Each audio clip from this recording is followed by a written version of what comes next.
On Wall Street, Power saw only his uniform. But when 7 million vanished, the mail clerk they mocked became the genius who saved them all. To the titans of Sterling and Thorn Capital, Leo Jackson was less than a ghost. He was part of the machinery. A quiet, 24-year-old black man in a crisp but cheap uniform, pushing a mail cart through the hallowed, carpeted halls of their Wall Street empire. His existence was measured in the rhythmic squeak of his cart's wheels and the soft thud of interoffice envelopes landing in polished trays. They saw the cart, the uniform, the brown skin, and their minds filled in the rest. Unambitious, simple, invisible.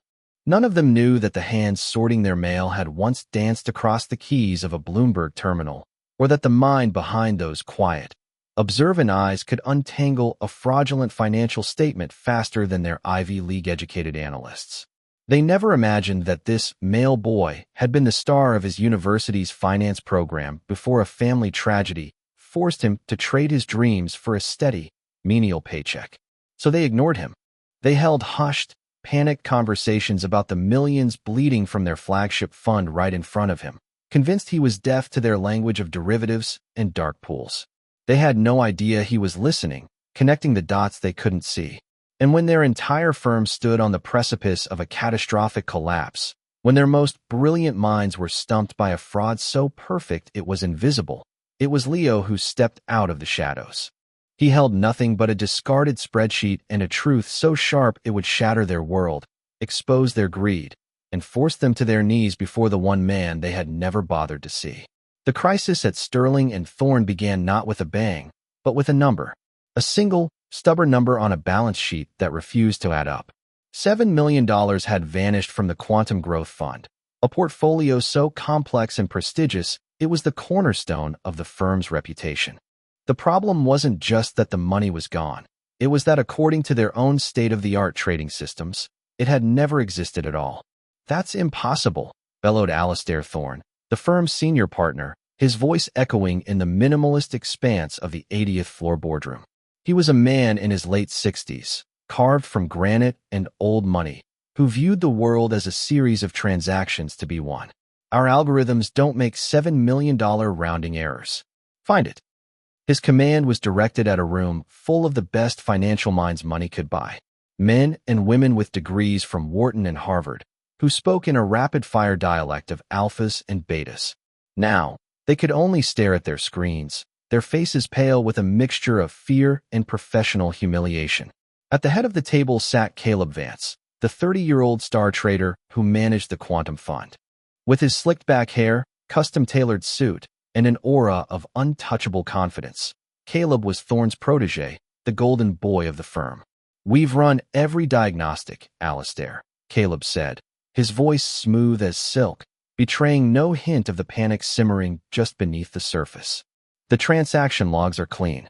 Every trade is balanced, every derivative accounted for. It's a ghost in the machine, a data anomaly." "A $7 million anomaly is not a ghost, it's a heist," Thorne retorted, his fist hitting the marble table. "The SEC is already sniffing around. If we can't explain this, the acquisition of North Star is dead, and we will be the laughingstock of Wall Street. Fix it." As this high-stakes drama unfolded, Leo Jackson was on his 11 a.m. mail run. He entered the boardroom silently to collect the outgoing documents, his movements practiced and unobtrusive. The titans in the room didn't acknowledge him. They talked over and around him as if he were an autonomous vacuum cleaner. But Leo was listening. He had been listening for weeks. He'd heard the frantic whispers in the hallways, seen the stressed-out analysts ordering takeout at 2 a.m. He'd delivered sealed audit reports to legal and frantic memos to the tech department. Unlike the analysts, who were buried in their own specialized silos, Leo saw everything. He saw the trading desk's reports, the accounting department's reconciliations, and the IT department's server logs. He was the human network connecting the disparate, warring factions of the firm. As he collected a stack of papers from a side table, his eyes fell upon a spreadsheet left on a chair. It was a raw data dump of microtransactions from the Quantum Fund. An analyst had printed it, found it useless, and discarded it. To anyone else, it was a meaningless jumble of numbers. But to Leo, it was a story. His mind, starved of the complex challenges it craved, instinctively began to search for patterns. He saw thousands of trades, each for minuscule amounts, executed at lightning speed. It was the signature of a high-frequency trading algorithm. But something was off. A faint, almost imperceptible pattern was hidden in the transaction timestamps. A shadow algorithm running parallel to the main one. He tucked the spreadsheet into his card, his heart beginning to pound with a familiar, long-lost excitement. The thrill of the hunt. Later that day, he approached a junior analyst named David, a nervous young man who sometimes offered him a polite nod. "Excuse me," Leo said quietly. "I saw one of the printouts for the quantum fund. Have you guys looked into the possibility of a parasitic algorithm skimming from the trade execution timings?" David stared at him, blinked, and then laughed. It wasn't a mean laugh, just one of pure, unadulterated disbelief. "Hey, parasitic what?" "Leo, man, no offense, but what are you even talking about? You sort mail. This is quantum finance. It's a bit above your pay grade." He patted Leo condescendingly on the shoulder. "Just stick to the envelopes, buddy.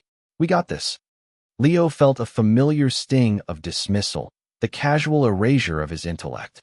He had faced it 1,000 times since dropping out of his finance program to work full-time when his mother's medical bills became overwhelming. He had promised himself he wouldn't care, that the job was just a means to an end. But the puzzle of the missing 7 million had awakened something in him. The part of him that saw the world in numbers, patterns, and elegant, hidden truths. He couldn't just let it go. That night, long after the last traders had gone home, Leo used his low-level security access to get into the firm's archives. It wasn't the main server room, but the basement where old paper records and backup hard drives were stored. He told the night guard he was doing an inventory of shipping supplies. He found what he was looking for, the daily trade reconciliation reports from the past quarter. Cross-referencing them with the discarded spreadsheet, he began to map out the ghost algorithm's behavior. It was brilliant in its simplicity. It never stole a whole cent. It skimmed fractions of a cent, 1/100th of a cent, from millions of transactions a day. The amounts were too small to trigger any automated alarms. But over 3 months, those invisible fractions had compounded into a $7 million mountain. The fraud wasn't a single heist. It was a slow, systematic bleed, orchestrated by someone who knew the firm's systems inside and out. Someone who knew exactly where the blind spots were. His eyes fell on the signature at the bottom of the algorithm's initial authorization report. A crisp, confident signature he saw every day on the most important outgoing mail. Caleb Vance. The golden boy. Leo felt a chill run down his spine. He wasn't just looking at fraud. He was looking at a betrayal at the very heart of Sterling and Thorne. And he, the mailroom clerk, was the only one who had seen it. The knowledge of Caleb's betrayal was a heavy, dangerous weight in Leo's chest. He spent the rest of his shift in a state of high alert, his mind racing. Every time he passed Caleb in the hallway, the star trader would offer a slick, confident smile, a mask so perfect it was chilling. Caleb was a predator hiding in plain sight, and Leo, the invisible mail clerk, was the only one who had seen his true face. Dismissal by the junior analyst had taught him a crucial lesson. A theory from a mail boy was worthless. He needed more than a pattern. He needed undeniable, hard proof. He needed to find where the money went. The next morning, the atmosphere at Sterling and Thorne had curdled from panic to a toxic brew of fear and suspicion. Alastair Thorne had called an emergency meeting, and the sounds of his fury could be heard even through the thick glass of the boardroom. Leo continued his mail route, but his eyes were now scanning for different kinds of information. He knew the mailroom was the central nervous system of the firm, and if he was careful, he could feel its every tremor. His opportunity came in the form of a stack of outgoing courier packages on Caleb Vance's secretary's desk. While she was away, Leo quickly logged the destinations, a routine part of his job. Most were standard addresses, clients in London, partners in Tokyo. But one stood out. A small, nondescript accounting firm in Wilmington, Delaware called Riverbend Holdings. It was an odd destination for a high-powered trader like Caleb, and he had sent a package there every week for the last 3 months. That evening, instead of going straight home to his small apartment, Leo went to the public library.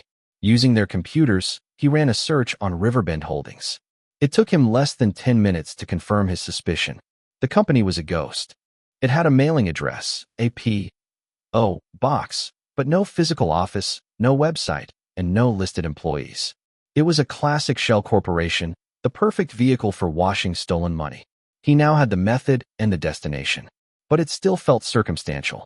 He needed something to tie Caleb directly to the ghost algorithm.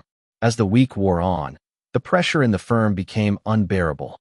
Thorne, desperate for a scapegoat, began to publicly question his own tech department. Leo watched with a growing sense of urgency as Caleb expertly redirected the blame. He would hold meetings with the IT security head, his voice filled with false concern. Could the breach have come from your end? A compromised server, perhaps? We on the trading floor are only as secure as our infrastructure. Leo saw what he was doing, planting seeds of doubt, preparing to frame an innocent tech analyst for the data anomaly while he made his final move.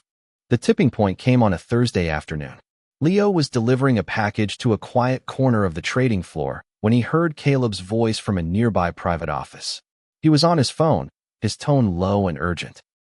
"No, the final transfer has to happen tonight," Caleb was saying.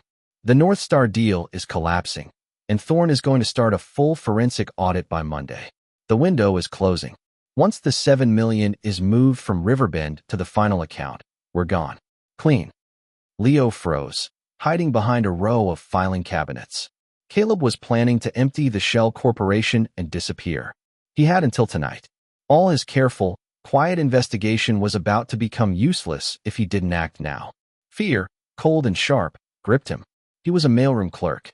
Alastair Thorne was a Wall Street god who barely knew he existed. To approach him with such an insane accusation against his star protege was professional suicide. He would be laughed out of the room, fired, and possibly blacklisted. His mother's medical bills would go unpaid. They could lose their apartment. Every instinct screamed at him to stay in the shadows, to protect the little he had. He thought about his father, a proud man who had worked as a city bus driver for 40 years. "Never let a man in a fancy suit make you feel small, son," he used to say. "Integrity is the one thing they can't buy from you." Leo took a deep breath. His father was right.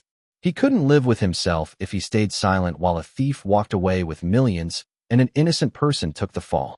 He walked away from the filing cabinets, leaving his mail cart behind. His heart pounded against his ribs with a frantic, terrifying rhythm. He ignored the questioning looks from analysts as he strode past their desks, heading not for the mailroom, but for the executive elevators. He pressed the button for the 80th floor. The ride up was the longest minute of his life. The doors opened to a silent, cathedral-like reception area. Thorne's executive assistant, a woman who had never once made eye contact with him, looked up in stunned surprise. "Can I help you?" she asked, her tone making it clear he did not belong there. "I need to see Mr. Thorne," Leo said, his voice surprisingly steady. "It's a matter of extreme urgency regarding the quantum fund." She was about to dismiss him, to call security, but something in his eyes, a desperate, unwavering intensity, made her pause. At that moment, the door to Thorne's office opened. "What is all this?" Alastair Thorne demanded, his gaze falling on Leo with cold annoyance. "Who are you?" "My name is Leo Jackson, sir," he said, stepping forward, clutching a small file containing the spreadsheet and his notes on Riverbend Holdings. "I work in the mailroom, and I know what happened to your $7 million. Thorne stared at him, his expression a mixture of disbelief and utter contempt. But before he could unleash his fury and have Leo thrown out, Leo took the final, irreversible step. He walked past the stunned assistant and into the lion's den. He placed his file on the edge of Alastair Thorne's massive desk, knowing that the man on the other side of it would either be his ruin or, just maybe, his redemption. Alastair Thorne's face hardened into a mask of cold fury. The sheer audacity of a mailroom clerk, a nobody, storming into his office with a wild conspiracy theory was an insult to the very order of his world. His hand went to the intercom on his desk. "Security to the 80th floor. I want this man out of my building. Now." His assistant, who had been hovering nervously in the doorway, nodded and reached for her phone. "Sir, wait," Leo said, his voice cutting through the impending dismissal. It was calm, but held a note of unshakable authority that made Thorne pause, his finger hovering over the button. "Before you have me thrown out, ask Caleb Vance one question." Thorne's eyes narrowed. "You are in no position to be making demands." Ask him about Riverbend Holdings, Leo said, letting the name hang in the air. The specificity of the name struck Thorne like a physical blow. It wasn't a vague accusation, it was a detail, a loose thread. In his world, loose threads could unravel empires. He slowly took his finger off the intercom. He looked at the file Leo had placed on his desk, a slim folder containing a few printed spreadsheets. Then he looked back at Leo. Wait outside, he commanded his assistant. Then, into the intercom, his voice was dangerously calm. Get me Caleb Vance. In my office. Immediately. 5 minutes later, Caleb strode in, his usual charismatic smile firmly in place. Alistair, he began, I was just about to send you the updated projections. We're making some headway on the... He stopped short, his eyes falling on Leo, who stood quietly by the window. Caleb's smile faltered for a fraction of a second before being replaced by amused disbelief. Well, this is a surprise. Is the mailroom staging a coup? Sit down, Caleb, Thorne said, his voice flat. He gestured toward Leo. Mr. Jackson here has a theory about our $7 million anomaly. He seems to think it's connected to an entity called Riverbend Holdings. Does that name mean anything to you? Caleb laughed, a smooth, practiced sound designed to dismiss and disarm. Riverbend? Sounds like a retirement community. Alistair, what is this? Has the pressure finally gotten to us? We're listening to conspiracy theories from the help? He looked at Leo with pitying contempt. Son, I appreciate your initiative, but you're in way over your head. You should get back to your cart. The money went to an account in Wilmington, Leo said, his voice steady, ignoring Caleb completely and speaking directly to Thorne. Skimmed in fractions of a cent from every high-frequency trade your algorithm makes. It's a parasitic code, a ghost that lives in the rounding errors. It's been running for 94 days. And it was authorized with your signature, Mr. Vance. Caleb's composure finally cracked. A flash of pure fury crossed his face. This is insane. He's a delusional mail clerk. You can't possibly be entertaining this. He probably saw a movie and cooked up this fantasy to get attention. Fire him. He says he can prove it, Thorne said, his eyes flicking between the two men. He was a master at reading people, and right now, Caleb's theatrical outrage felt less genuine than Leo's quiet certainty. Enough. Thorne's voice cut through the air like a whip. Vance, you say he's a liar. Jackson, you say you can prove he's a thief. I am done with theories. He pointed to the sleek trading terminal in the corner of his office. You have 5 minutes, Mr. Jackson. 5 minutes to show me something other than imagination. If you can't, I won't just fire you. I'll have you arrested for corporate espionage and attempting to blackmail a senior partner. But if you're right. He left the sentence unfinished, his glacial gaze shifting to Caleb. The threat was absolute. The stakes were impossibly high. Leo walked to the terminal, the weight of every eye in the room on him. Caleb stood behind him, arms crossed, a smug smirk on his face, waiting for the mail boy to humiliate himself. Thorne's tech chief, summoned moments before, stood by, ready to debunk any amateurish claims. Leo sat down. His hands trembled slightly as he hovered over the keyboard. Then he took a breath and began. He didn't open the firm's polished, user-friendly trading software. Instead, he opened a command line interface, a black screen with a simple, blinking cursor. The tech chief's eyebrows shot up. This was not the work of an amateur. Leo's fingers flew across the keyboard, typing lines of code with a speed and fluency that was breathtaking. He wasn't just navigating the system. He was speaking its native language. The parasitic algorithm is cloaked, Leo explained, his voice calm and focused, as if he were alone in the room. It piggybacks on the primary trading bot, but its transaction logs are routed through a virtual machine and purged every 60 seconds. Your standard audits would never see it. He entered a final command. On the screen, a new window opened, a torrent of raw, unfiltered data scrolling past. But the server's core logs are immutable, he said. They record everything. He isolated a single thread of data. And there it was. A string of code labeled CRV_redirect. Yexi, the ghost. That proves nothing. Caleb snapped, his voice a little too sharp. It's a diagnostic subroutine. Is it? Leo replied, not looking away from the screen. Then let's follow the money. He typed another series of commands. A diagram bloomed on the screen, a web of transactions. It showed fractions of a cent being siphoned from millions of trades, consolidated in a holding account, and then funneled in a single daily wire transfer to an account at a bank in Delaware. The account was registered to Riverbend Holdings. The tech chief gasped. Caleb went rigid. And here, Leo said, his voice dropping, is the final piece. He brought up one more screen. It was a pending wire transfer order. A transfer for $7. $1 million, the entire balance of the Riverbend account, to a numbered account at a bank in the Cayman Islands. It was scheduled for execution in 10 minutes. You were clearing out the account and running tonight, Leo said quietly.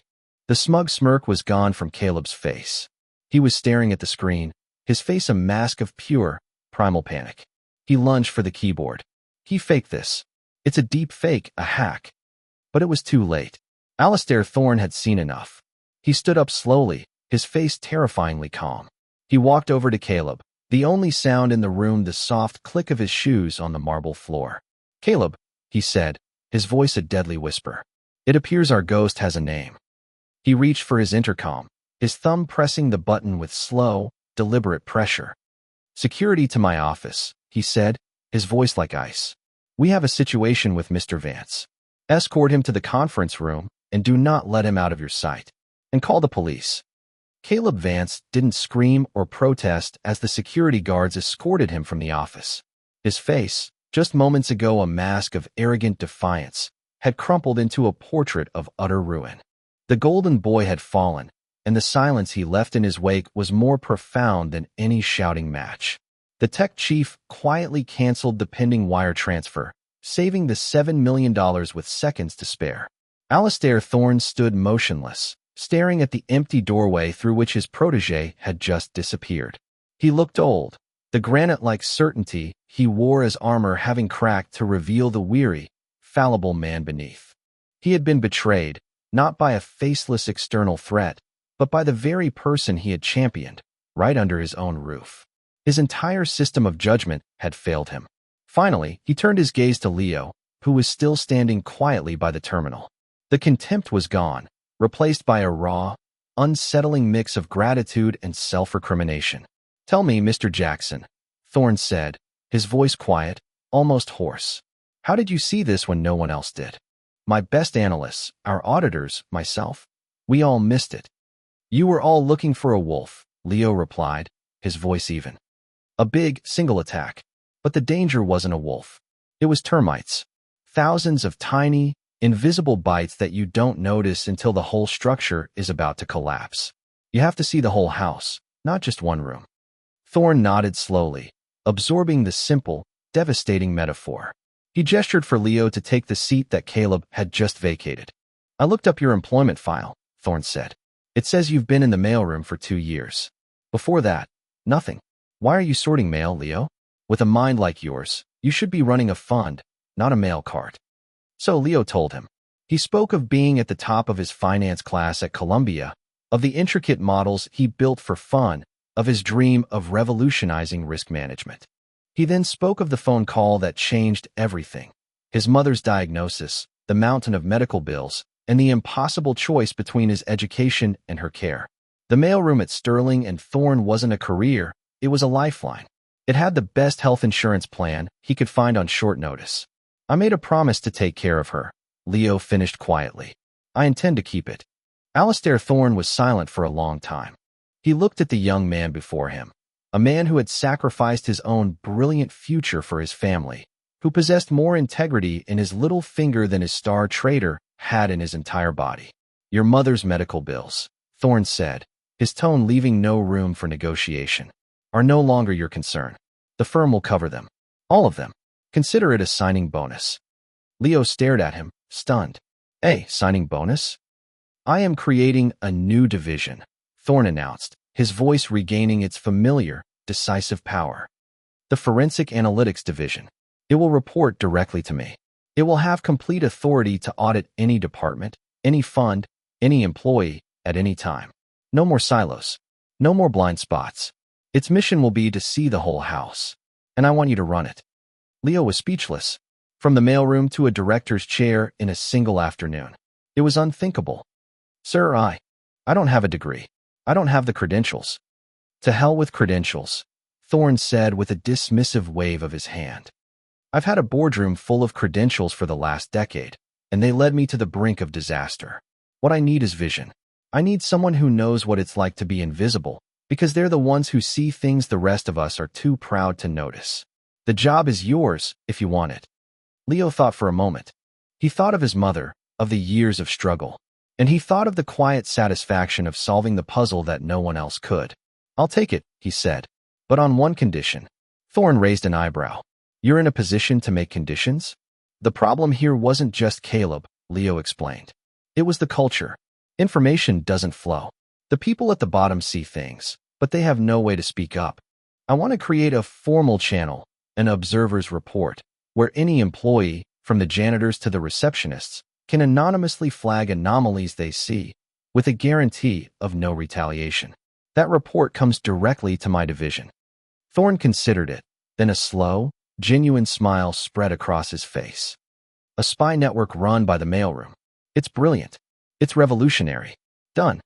6 months later, the culture at Sterling and Thorne was in the midst of a quiet revolution. Leo Jackson, now the firm's youngest ever director, had become something of a legend. His forensic analytics division, staffed with a hand-picked team of sharp-eyed analysts, had already identified and neutralized 2 other major security vulnerabilities, saving the firm millions. His observer's report was a massive success. An idea from a cafeteria worker had led to the discovery of inefficiencies in their supply chain. A tip from a security guard had exposed a compliance issue on the trading floor. The firm was becoming smarter, safer, and more connected. Leo now wore tailored suits, but he hadn't forgotten where he came from. He ate lunch in the employee cafeteria every day, not in the executive dining room. He knew the names of the mailroom clerks, the janitors, and the receptionists, and he listened to what they had to say. One afternoon, he stood in his spacious office, the very office that had once belonged to Caleb Vance, looking out at the panoramic view of the city. His mother, her health vastly improved, was now living comfortably in a new apartment, all her needs taken care of. There was a soft knock on his door. Alistair Thorne entered, holding 2 cups of coffee. The North Star acquisition officially closed this morning, Thorne said, handing a cup to Leo. The board sends its profound gratitude. They're projecting our profits will be up 20% by the end of the year, thanks to the security and confidence you've restored. We did it together, Leo said, taking the coffee. Perhaps, Thorne replied, but you were the catalyst. You reminded me that a company's greatest asset isn't its algorithms or its capital. It's the integrity of its people. They stood in silence for a moment, 2 men from different worlds, looking out at the city skyline as equals. You know, Thorne said finally, for all the good you've done for this firm, I think the most important thing you taught me was to look at the name on the envelope, not just the address. Leo smiled. He was no longer just a part of the machinery. He was the one making sure it ran true. How much talent do we walk past every day, hidden in plain sight, simply because we've been taught to look at the uniform instead of the person wearing it? If this story reminded you that heroes can be found anywhere, please like, subscribe, and share. You never know when the person you overlooked today might be the one who saves you tomorrow.